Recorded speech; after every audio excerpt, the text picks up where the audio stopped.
മധുരപ്രേമികളുടെ ഹൃദയം കീഴടക്കിയ ഒരു ഇന്ത്യൻ മിഠായിയാണ് സോൻ പപ്പടി. ഇതിൻ്റെ നിർമ്മാണം ഒരു കല തന്നെയാണ്.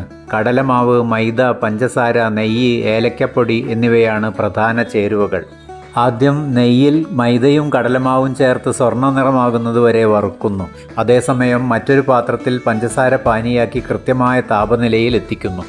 ഈ പഞ്ചസാര പാനി പ്രത്യേക രീതിയിൽ തണുപ്പിച്ച് വലിച്ചു നീട്ടുകയും മടക്കുകയും ചെയ്യുന്നു.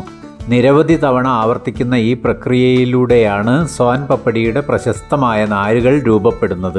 തുടർന്ന് വറുത്ത മാവുമായി ഇത് ചേർത്ത് വിദഗ്ധരായ തൊഴിലാളികൾ കൈകൊണ്ട് മൃദുവായി പാകപ്പെടുത്തുന്നു. അവസാന ഘട്ടത്തിൽ ബദാം, പിസ്ത തുടങ്ങിയ ഡ്രൈ ഫ്രൂട്ടുകൾ വിതറി ചതുരാകൃതിയിലുള്ള കഷ്ണങ്ങളാക്കി മുറിക്കുന്നു. ഓരോ കഷ്ണവും 100 കണക്കിന് നേർത്ത നാരുകളുടെ കൂട്ടമാണ്. അതുകൊണ്ട് തന്നെ വായിൽ വെച്ചാൽ ഉടൻ അലിഞ്ഞു പോകുന്ന ഒരു പ്രത്യേക അനുഭവം സോൻ പപ്പടി സമ്മാനിക്കുന്നു. കൈപുണ്യവും ക്ഷമയും പരമ്പരാഗത അറിവും ഒത്തുചേരുമ്പോൾ ജന്മമെടുക്കുന്ന ഈ മധുര വിഭവം ജയ്പൂരിൻ്റെ ഭക്ഷ്യസംസ്കാരത്തിൻ്റെ മധുരമേറിയ പ്രതീകമായി ഇന്നും നിലകൊള്ളുന്നു. വീഡിയോ ഇഷ്ടപ്പെട്ടാൽ സബ്സ്ക്രൈബ് ചെയ്ത് ഷെയർ ചെയ്യണേ.